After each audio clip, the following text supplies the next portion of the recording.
Nah, kawan-kawan semua, kembali lagi kita menyimak sejarah Abu Nawas yang sangat kocak dan lucu. Berikut adalah salah satu kisah Abu Nawas, yaitu ketika ia diminta Raja Harun ar-Rasyid untuk pergi ke bulan. Raja Harun ar-Rasyid memberikan misi mustahil kepada Abu Nawas. Ia bermaksud untuk mengetes kecerdikan Abu Nawas. Kali ini ia meminta sesuatu yang tak wajar. Raja meminta Abu Nawas untuk pergi ke bulan padahal zaman itu belum ada teknologi canggih. Oke, saya akan pergi ke sana besok sore, Yang Mulia, jawab Abu Nawas saat diberi tantangan tersebut. Dengan cepat Raja pun terkejut, ia tak menyangka bahwa Abu Nawas mengiyakan tantangannya itu. Lalu sang raja bertanya, "Dari mana kamu akan pergi, wahai Abu Nawas?" "Dari rumahku, Yang Mulia," jawabnya. "Baiklah, besok malam saya akan pergi ke rumahmu untuk melihatmu pergi ke bulan," kata sang raja. Di malam itu raja beserta para menterinya pergi ke rumah Abu Nawas. Di langit, bulan purnama bersinar dengan terang. Bintang-bintang menyebar berkilauan di seluruh penjuru langit. Ketika raja dan para menterinya tiba di rumah Abu Nawas, ternyata Abu Nawas sudah tidak ada di rumah. Mereka hanya bertemu dengan istrinya. "Di mana Abu Nawas?" tanya sang raja. "Dia baru berangkat ke bulan, Yang Mulia," jawab istrinya. Abu Nawas sebelumnya berkata kepada istrinya bahwa ia akan segera kembali. Salah seorang menteri penasaran bagaimana cara Abu Nawas pergi ke bulan.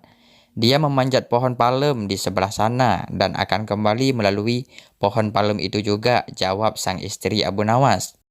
Raja dan para menteri kemudian menghampiri pohon palem yang ditunjuk istri Abu Nawas tersebut.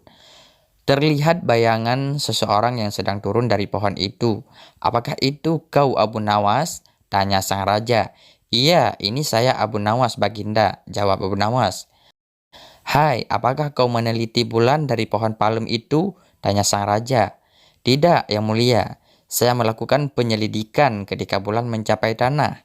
Pohon hanya sekedar sarana untuk saya pergi ke bulan," jawab Abu Nawas.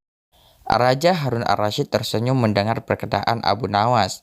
Ia kemudian menanyakan apa yang dilihat saat di bulan. "Hanya tanah dan gunung-gunung, tidak ada tumbuhan di sana," kata Abu Nawas. "Kalau Baginda tak percaya, saya punya banyak saksi. Bukan hanya satu atau dua saksi, tapi ribuan saksi," sambung Abu Nawas. "Siapa saksimu?" tanya sang raja. "Bintang-bintang di langit adalah saksiku. Anda bisa langsung menanyakan kepada mereka," kata Abu Nawas. Mendengar jawaban itu raja pun tertawa. "Mengapa kamu tak menunggu kami menyaksikan kau pergi ke bulan?" tanya sang raja. "Anda terlambat, Yang Mulia. Saya hanya dapat pergi ke bulan pada waktu tertentu saja," jawabnya.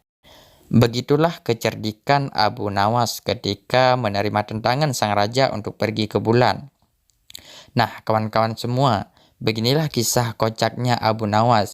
Beliau sangat cerdik dalam menerima tantangan dari sang raja. Maka kawan-kawan semua, jangan lupa subscribe channel ini dan tekan loncengnya, supaya mudah mendapatkan sejarah populer Abu Nawas dan sejarah-sejarah Islami lainnya. Admin pamit dulu, sampai jumpa kembali.